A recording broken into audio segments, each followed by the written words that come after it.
The police officer was just doing his job. He woke up the homeless man sleeping in the park, asked for his ID, ran a routine check.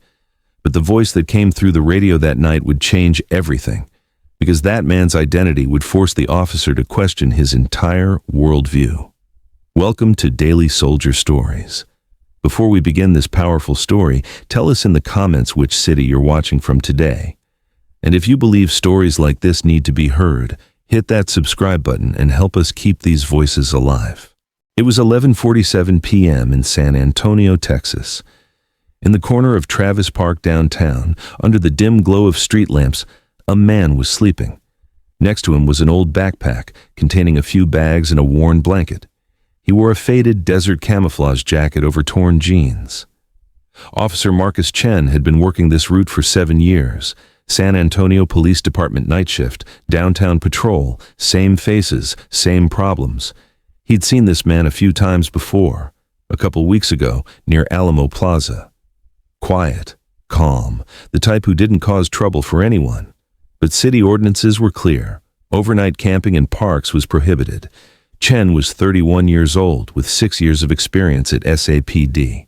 Taiwanese American, believed in community policing, wasn't the unnecessarily aggressive type. But rules were rules. And lately they'd been instructed to be very strict about homeless encampments. He approached the man. Beard overgrown, hair unkempt, face lined with creases, probably mid-50s. In his hand was a metal cup with a few coins inside. Chen turned on his flashlight. "Sir, excuse me, sir." The man slowly opened his eyes. He didn't look startled, just weary, like he was familiar with this routine. "Evening, officer." His voice was hoarse but respectful. "I'm sorry, sir, but you can't sleep here. Park closes at 10 p.m. The man straightened up, folded his blanket. "Copy that. I'll move along." Chen hesitated. The man wasn't showing resistance, wasn't starting an argument. Most of the time in these situations he'd see aggression. But this man was different. Calm, disciplined. "Sir, I need to see some ID first. Standard procedure." The man reached into his pocket, pulled out a worn wallet. From inside he took a folded piece of paper. An old, yellowed identification document. Chen took it and examined it with his flashlight. Robert James Sullivan. DOB, August 22, 1971, Texas State ID. But in the corner was a military stamp, faded and barely legible. "Mr. Sullivan, I'm going to need to run this through the system. Just routine." "Roger that, officer." Chen reached for his police radio. "Dispatch, this is Unit 314. Need a background check on Robert James Sullivan, DOB, August 22, 1971. "Copy that, 314. Stand by." While Chen waited, he observed Robert. The man stood calmly, hands at his sides, gaze downward. No fidgeting, no attempt to flee. Unlike most homeless individuals, he showed military bearing. "You from around here, Mr. Sullivan?" "No, sir. Originally from Georgia. Been moving around." "How long have you been in this situation?" Robert paused. "Close to 3 years now. Time gets blurry out here." Chen nodded. This was one of the stories he saw every night. Job loss, family breakdown, substance abuse, always the same pattern. Just then the radio crackled. "Unit 314, this is dispatch. Go ahead." And then the words that came shook Chen's world. 314, I'm showing Robert James Sullivan as a... Hold on, let me verify this information." Chen gripped the radio tighter. There was something in the dispatcher's voice. Confusion. "Unit 314, I'm showing Robert James Sullivan as a highly decorated Army veteran. Multiple combat deployments, Iraq and Afghanistan. Medal of Honor recipient. Distinguished Service Cross. Bronze Star with Valor. Purple Heart. Officer, are you certain you have the correct individual?" Chen's heart stopped. Medal of Honor. America's highest military decoration for valor, a medal awarded only in the most extraordinary circumstances, often posthumously. He looked at Robert, still standing in the same position, quiet, waiting. But now Chen saw him differently. This wasn't just a homeless person. "Dispatch, can you repeat that information?" Robert James Sullivan, Staff Sergeant, 1st Special Forces Group, Medal of Honor recipient, Operation Enduring Freedom. "Sir, this individual is a legitimate American war hero." Chen released the radio. He felt his hands trembling. He looked into Robert's eyes. "Sir, Is this information accurate? Robert took a long breath. Yes, officer. It is. You received the Medal of Honor? Yes, sir. Sold it 18 months ago. Needed the money. Chen's world tilted. He had sold his Medal of Honor for money. How was this possible? Sir, I don't understand. How are you in this situation? Why aren't you receiving assistance? Robert gave a tired smile. System's complicated, officer. Doesn't always work like it should. But you're a hero. You saved American lives. Robert nodded his head. I did my duty. But that was then. This is now. Chen didn't know what to do. What was the protocol? How do you cite a Medal of Honor recipient? How do you take them to jail? Sir, I cannot cite you. Not tonight. You need to do your job, officer. I understand. No, Chen was determined. Tonight, my job is ensuring you're safe. Chen took his radio again. Dispatch Unit 314. I need a supervisor to my location immediately. Copy 314. Sergeant Rodriguez en route. Chen sat next to Robert, on the park bench under the streetlight, two men side by side. Would you share what happened? Chen asked, if you're comfortable. Robert remained silent for a long time. Then he began speaking. Helmand Province, Afghanistan, 2010. My team was ambushed during a night raid. IED destroyed our vehicle, 4 men wounded, 2 KIA. Taliban fighters advancing on our position. Chen listened. Made 7 separate trips under enemy fire to extract my wounded teammates. Final trip, building collapsed from RPG strike. Crushed my spine, damaged my legs, but got everyone out alive. That's extraordinary. When I returned stateside, everything was different. Chronic pain, severe PTSD, couldn't handle crowds. VA attempted to help, but waiting lists were extensive. Medication helped initially, then it stopped working. Chen nodded. He had heard about the veteran crisis, but never this close. Lost my job first. Couldn't focus, couldn't interact with customers. Then lost my apartment. Wife divorced me, took custody of my daughter, said she couldn't watch me self-destruct. What about Veterans Affairs? Support services? Robert gave a bitter laugh. You know how many Medal of Honor recipients are homeless, officer? More than the public realizes. Systems overwhelmed. Too much bureaucracy, too much waiting, too little actual support. But you're a national hero. Heroes don't become homeless, right? Robert shook his head. That's the assumption. But trauma doesn't respect medals. Pain doesn't acknowledge honor. A police cruiser approached. Sergeant Rodriguez got out and approached Chen. What's the situation, Chen? Sarge, this gentleman. He's a Medal of Honor recipient. Robert Sullivan. Rodriguez stopped. Say that again? Medal of Honor, Sarge, Afghanistan War. And he's been living on the streets for 3 years. Rodriguez studied Robert. Sir, is this accurate? Yes, Sergeant. Rodriguez took his radio. Dispatch, patch me through to Captain Williams. Priority call. Within 20 minutes, Travis Park in downtown San Antonio resembled a command center. Police Captain Williams arrived. City Councilwoman Patricia Morales followed. Then, local media crews. Finally, Dr. Michael Thompson from the South Texas Veterans Healthcare System. Robert was still sitting on the bench, but no longer alone. Chen remained beside him. Captain Williams approached. Mr. Sullivan, I'm Captain Williams, SAPD. Sir, I want to personally apologize for this situation. No apology necessary, Captain. Officer Chen was performing his duties. Sir, this is unacceptable. A Medal of Honor recipient should never be sleeping in a city park. Dr. Thompson stepped forward. Mr. Sullivan, I'm Dr. Thompson from the VA. We've been attempting to locate you. Robert looked surprised. Locate me? Your disability claim was approved 8 months ago. We've been trying to contact you. You qualify for full benefits, comprehensive medical care, housing assistance. I filed that application 4 years ago, was told it was denied. An administrative error occurred. Your file was misplaced in our system. Sir, you've been eligible for full support this entire time. Robert's eyes filled with tears. 4 years, Chen intervened. What happens now? Dr. Thompson responded. Mr. Sullivan, tonight you'll stay at the VA Medical Center. Tomorrow we begin rebuilding your life. housing, health care, all the benefits you earned through your service, Councilwoman Morales added. And the city will implement new protocols to prevent this from recurring. Enhanced veteran outreach programs. Media crews approached, but Robert raised his hand. No interviews, please. Captain Williams stepped between them. You heard him. No media access. This man deserves privacy. But the story was already spreading. The next morning, Robert Sullivan's story was in the headlines across Texas. Medal of Honor, recipient found homeless in San Antonio Park.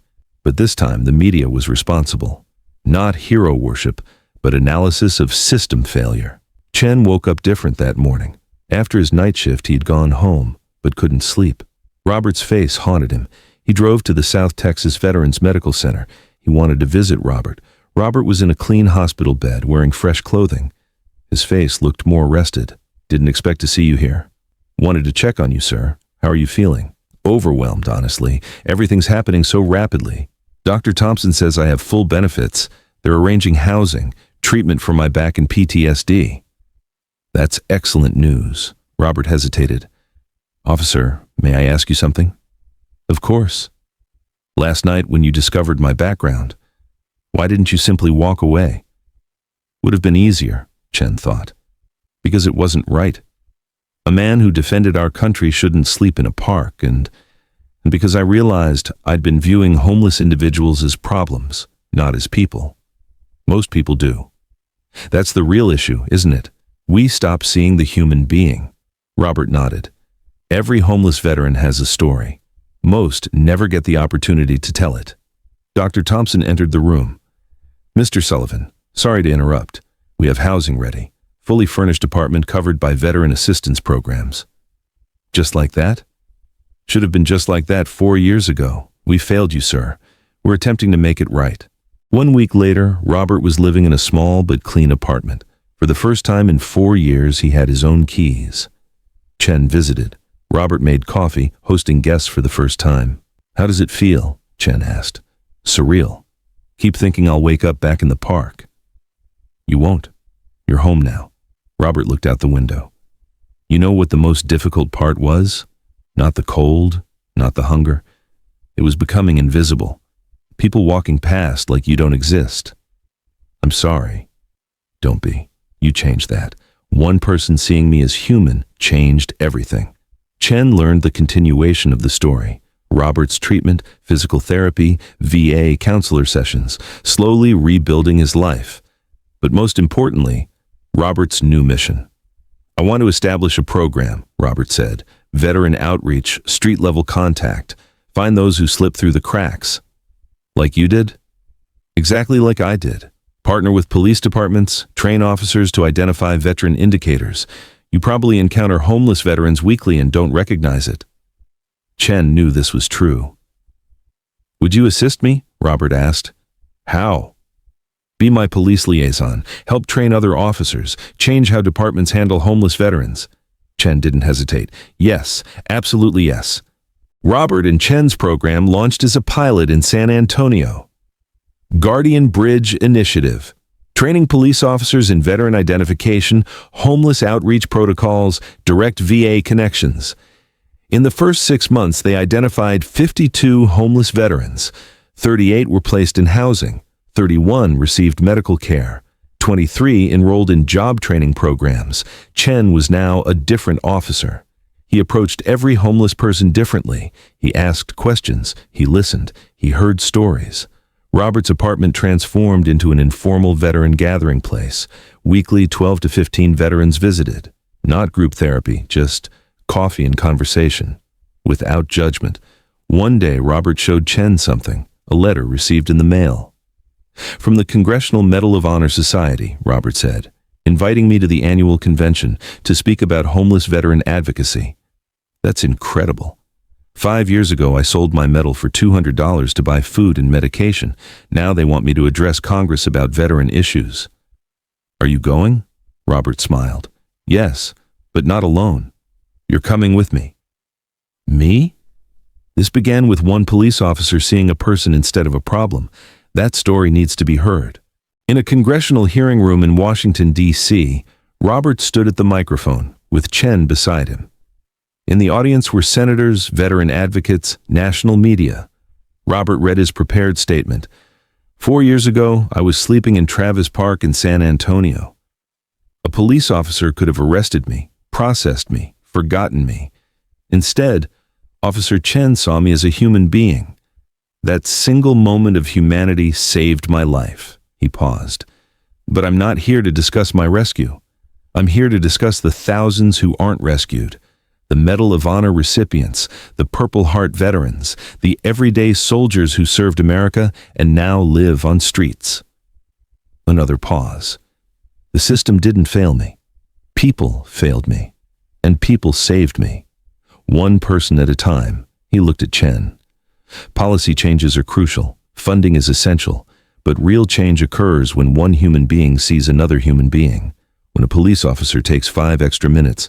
When a VA doctor makes 1 additional phone call, when a neighbor asks, "Are you okay?"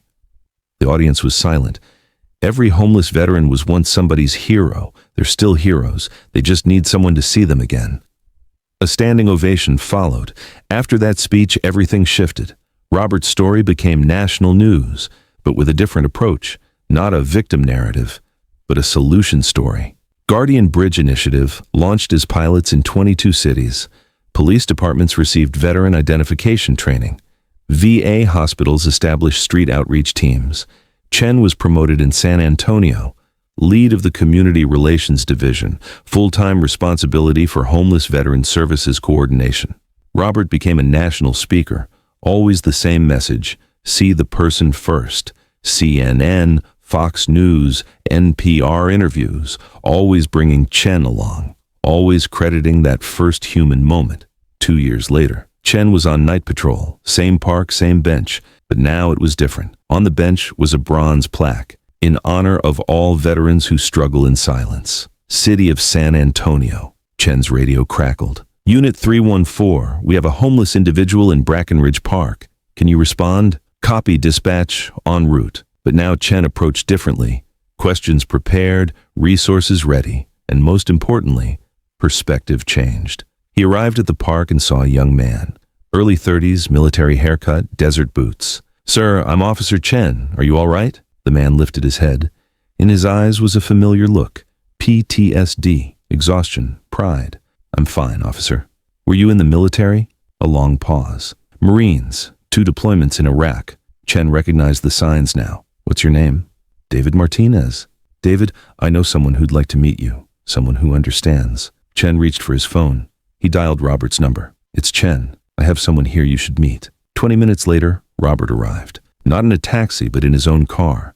Stable housing, stable job at the VA, helping other veterans. David looked suspicious. "Who's this?" Robert sat on the bench. "Someone who spent 3 years sleeping right here. Someone who thought he was forgotten." David's expression softened. "Tell me your story," Robert said simply. And David began talking. Robert Sullivan's story isn't just a rescue story. It's a transformation story. How one moment, one person, one choice can create ripple effects. Chen that night wasn't just doing his job. He was being a human being. And this humanity transformed one man's life. That man began transforming others' lives. The pattern continues. Today there are still 37,000 homeless veterans in America. But now, more people see them. More programs exist. More hope exists. Because sometimes heroism isn't about saving lives in combat. Sometimes it's about seeing someone others have made invisible. Have you ever seen someone like Robert on the street in a park, ignored and forgotten? Maybe they have a story too. Maybe they were once a hero. Next time you see someone society has forgotten, stop, look, ask, "Are you okay?" Because that simple question might be the difference between despair and hope, between invisible and seen, between lost and found. As Daily Soldier Stories, we'll continue telling these stories, because every person has a story, and every story matters. If this story touched you, subscribe and share. And remember, the greatest changes begin with the smallest human gestures.